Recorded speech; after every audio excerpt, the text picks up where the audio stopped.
Hello friends. तो students, अब मैं आपको बजट का पार्ट 2 पढ़ाने जा रही हूँ। पार्ट 1 मैंने इस ऑलरेडी अपलोड कर दिया है। प्लीज़ इसको देखिएगा, तभी आपको आगे की सारी चीज़ें समझ में आएंगी। तो पार्ट 2 में इन्होंने निर्मला सीतारमण जी ने नारी शक्ति के बारे में बताया है कि इन्होंने नारी शक्ति के लिए क्या क्या किया। तो 28% एनरोलमेंट हाई हुआ है किसमें, हायर एजुकेशन में 10 ईयर्स में स्टेम कोर्सेज में। Stem courses means science, technology और आपका इंजीनियरिंग और मेडिसिन। तो स्टेम में जिसे अब तक समझा जाता है कि सिर्फ लड़के करते हैं, बॉयज़ के लिए ये, तो स्टेम में 28% अपलिफ्टमेंट हुआ है गर्ल्स का। और ट्रिपल तलाक को इलीगल किया गया है, ये तो हम सब जानते ही हैं। रिजर्वेशन किया गया है 1/3 सीट्स का, कहाँ पे, पार्लियामेंट में और स्टेट असेंबलीज में वुमेन का। और 70% जो हाउसेज हैं वो पीएम आवास योजना के अंतर्गत वुमेन की डिग्निटी को इंक्रीज किया गया है, उन्हें बनाकर वो वुमेन के नाम पर ही बनाए गए हैं, अलॉट हुए हैं। इसके बाद हेल्थ के लिए वो बताती हैं कि 9 to 14 ईयर्स एज की जो गर्ल्स हैं उनको सर्वाइकल कैंसर की वैक्सीनेशन दी गई है। सक्षम आंगनवाड़ी और पोषण 2.0 के तहत न्यूट्रिशन डिलीवरी हुई है हर एक बच्चे को। अर्ली चाइल्डहुड केयर भी यहाँ पर दी गई है। एक यूविन प्लेटफॉर्म बनाया गया है जहाँ पे मिशन इंद्रधनुष के तहत जो इम्यूनाइजेशन के लिए जो लैक्टेटिंग मदर्स होती हैं, फीड कराने वाली मदर, या फिर जो बच्चे होते हैं छोटे माँ के वॉम में, या जब वो पैदा होते हैं न्यूबॉर्न बेबीज़, तो उनके इम्यूनाइजेशन के लिए एफर्ट्स किए गए हैं, उनको न्यूट्रिशन प्रोवाइड किए गए हैं। हेल्थ कवर भी आयुष्मान भारत स्कीम के अंतर्गत इन्होंने हेल्थ कवर को बढ़ाया है। और आशा जो वर्क्स होते हैं और आंगनवाड़ी वर्कर होते हैं और हेल्पर्स होते हैं उनको इन्होंने इंक्रीज किया है, इन्होंने इनको बढ़ाया है। इसके बाद देखिए बूस्ट इनोवेशन, इन्होंने इनोवेशन को भी बूस्ट किया है, कोई नई नई टेक्नोलॉजी, ताकि जो इजीली लोग स्टार्टअप अपना शुरू कर पाएँ, प्राइवेट सेक्टर को ज़्यादा से ज़्यादा स्केलिंग मिले, वो डेवलप हों, आकर किसी पर कोई डिपेंड ना रहे सिर्फ जॉब पर, यानी कि अपना भी बिजनेस खोल पाएँ।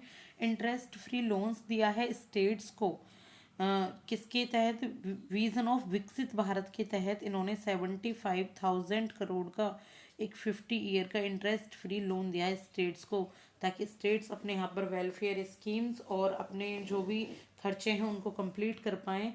इसके बाद सब्सिडाइज्ड शुगर के बारे में इन्होंने बताया है कि कैबिनेट ने अप्रूव किया है 18.50 पर किलोग्राम पर मंथ बेनिफिशरीज को अंत्योदय अंत्योदय अन्न योजना के तहत शुगर को सब्सिडाइज करके दिया है, यानी कि कम पैसों में लोग शुगर को खरीद सकते हैं जो गरीब लोग होते हैं। कब तक इन्होंने एक्सटेंड किया है इस डेट को, 31 मार्च 2026 तक। फिर मुद्रा लोन्स इन्होंने प्रोवाइड किए हैं अंडर पीएम मुद्रा योजना के तहत। 43 करोड़ लोन्स इन्होंने 22.5 लाख करोड़ के दिए हैं। और डायरेक्ट बेनिफिट ट्रांसफ़र किया है किसानों को, और ये हम पहले भी पढ़ चुके हैं। ये इसलिए दिए जाते हैं ताकि इजीली लोग अपने खेती बाड़ी कर पाएँ और अपने खेती बाड़ी का जो भी खर्चा है उनको बिना किसी कोलेटरल के, यानी कि बिना किसी इंटरेस्ट के लोन को फिर बाद में पे कर पाएँ। और वुमेन को भी इन 10 सालों के अंदर अंदर 30 करोड़ के मुद्रा योजना लोन्स प्रोवाइड किए गए हैं। 3 नए कॉरिडोर्स ओपन हुए हैं रेलवे के लिए, वो हैं एनर्जी और मिनरल और सीमेंट। एक वन क्या है, एनर्जी, मिनरल और cement, and second is port connectivity corridor, यानी कि जहाँ से हमारी रेलवे लाइन गुजरती है तो वहाँ से पोर्ट भी कनेक्ट किए जाएं ताकि आसानी रहे सामान को ढोने में, लाने में। और एक हाई ट्रैफिक डेंसिटी कॉरिडोर भी बनाए गए हैं, जहाँ पर ट्रैफिक ज़्यादा रहता है तो वहाँ पर थोड़ा सा बड़े कॉरिडोर बनाए गए हैं।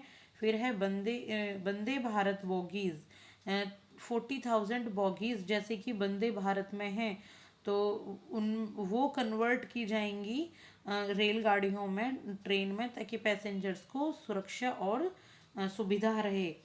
इंफ्रास्ट्रक्चर एंड इन्वेस्टमेंट के बारे में इन्होंने बताया है कि इन्होंने इम्प्लीमेंटेशन किए हैं 3 मेजर रेलवे कॉरिडोर जो हम पढ़ चुके हैं अंडर पीएम गति शक्ति। ताकि जो लॉजिस्टिक एफिशिएंसी वो इंक्रीज़ हो। लॉजिस्टिक मतलब एक जगह से दूसरी जगह सामान को ले जाना। और प्रमोशन हो, किया है इन्होंने फॉरेन इन्वेस्टमेंट को प्रमोट किया है बायलैटरल इन्वेस्टमेंट के थ्रू। और एक्सपेंशन किया है इन्होंने एयरपोर्ट्स का अंडर उड़ान स्कीम, उड़े देश का आम नागरिक। उड़ान की फुल फॉर्म क्या है? उड़े देश का आम नागरिक।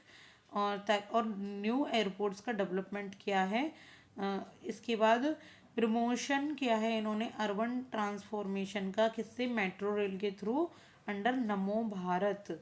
तो मेट्रो ट्रेन, मेट्रो रेल, हाँ, इन्होंने अर्बन ट्रांसफॉर्मेशन किया है इंडिया में बहुत सारी जगह, आपने देखा होगा काफ़ी जगह मेट्रो रेल अब ओपन हुई है। तो नेशनल हाईवेज की जो संख्या है वो भी बढ़ी है। पहले नेशनल हाईवेज सिर्फ 97,991 थे, अब 20,000 के अराउंड नेशनल हाईवेज हैं। रेलवे रूट भी इलेक्ट्रीफाइड हुआ है। एयरक्राफ्ट मूवमेंट इंक्रीज हुई है। 150 एयरपोर्ट्स बने हैं अब। सस्टेनेबल डेवलपमेंट हुआ है। सस्टेनेबल डेवलपमेंट मीन्स इस तरीके से हम अपने रिसोर्सेज को यूज़ करें कि आगे आने वाली हमारी पीढ़ियां भी रिसोर्सेज को इजीली यूज़ कर पाएँ। ऐसा ना हो कि हम सारे रिसोर्सेज को यूज़ कर लें और हमारी पीढ़ियों के लिए कुछ भी ना बचे। तो इसको कहते हैं सस्टेनेबल डेवलपमेंट। अपने साथ साथ दूसरों की भी सोचना, आगे आने वाली पीढ़ी की भी सोचना। तो इसमें कहा है कि कोल गैसिफिकेशन को नेट जीरो तक पहुंचा देंगे बाई 2070 तक। और सीएनजी पीएनजी गैस की ब्लेंडिंग इन्होंने की है ताकि कम क्लाइमेट चेंज हो और ग्रीन हाउस गैस का एमिशन कम हो।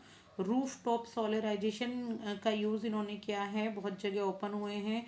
काफ़ी ज़्यादा गांव या गुजरात में बहुत सारी जगह ऐसी हैं जहाँ पे प्रॉपर सोलराइजेशन है, यानी कि सूर्य के थ्रू ही बिजली आपको मिलती है। इसके बाद ई बसेस का इन्होंने पब्लिक ट्रांसपोर्ट में ई बसेस का यूज़ किया है। इलेक्ट्रॉनिकली आप टिकट कटा सकते हैं। और इसके बाद है जो परसेंट इंक्रीज हुआ है नॉन फॉसिल फ्यूल में इनका पहले से ज़्यादा। तो नॉन फॉसिल फ्यूल के थ्रू इन्होंने इलेक्ट्रिसिटी को बनाया है। और 10 करोड़ एलपीजी कनेक्शंस, कितने? 10 crore LPG connections under PMUY के तहत आपके रिलीज़ हुए हैं। 23.6 lakh energy efficient fans by Ujala scheme के थ्रू यहाँ पर इन्होंने अपना बताया है कि ये अचीव हुआ है। 1.3 crore LED street lights under SNLP योजना के थ्रू 36.9 एलईडी बल्ब लगाए गए हैं। और सीएडी जो है आपका करंट अकाउंट डेफिसिट वो डिक्लाइन हुआ है, यानी कि जो आप सामान फॉरेन में भेजते हो, इंपोर्ट एंड एक्सपोर्ट करते हो, तो उसकी जो मनी होती है करंट अकाउंट डेफिसिट, तो वो डिक्लाइन हुआ है।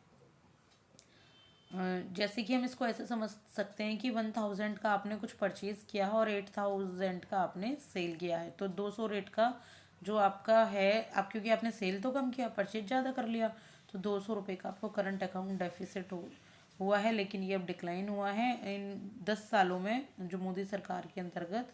और एम्प्लॉयमेंट जो है वो एम्प्लॉयमेंट रेट भी, अनएम्प्लॉयमेंट रेट भी आपका डिक्लाइन हुआ है। 6.6% था 2017 में, और 2022 टू 23 में 3.2% है।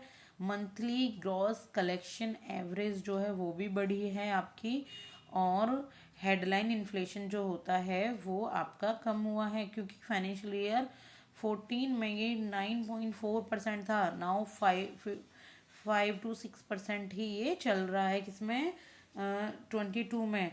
तो ये देखिए, ये पार्ट 2 है इसका। अगर मैं इसको आगे भी बनाती हूँ तो ये काफ़ी लंबा हो जाएगा। अभी इसमें थोड़ी फैक्चुअल नॉलेज है, बाकी आपकी जो एप्लीकेशन बेस्ड नॉलेज है वो आपकी हो चुकी हैं। तो दोबारा इनको देखिएगा और समझिएगा। दोबारा वीडियो देखिए, चाहे नोट्स बनाइए। Thank you so much.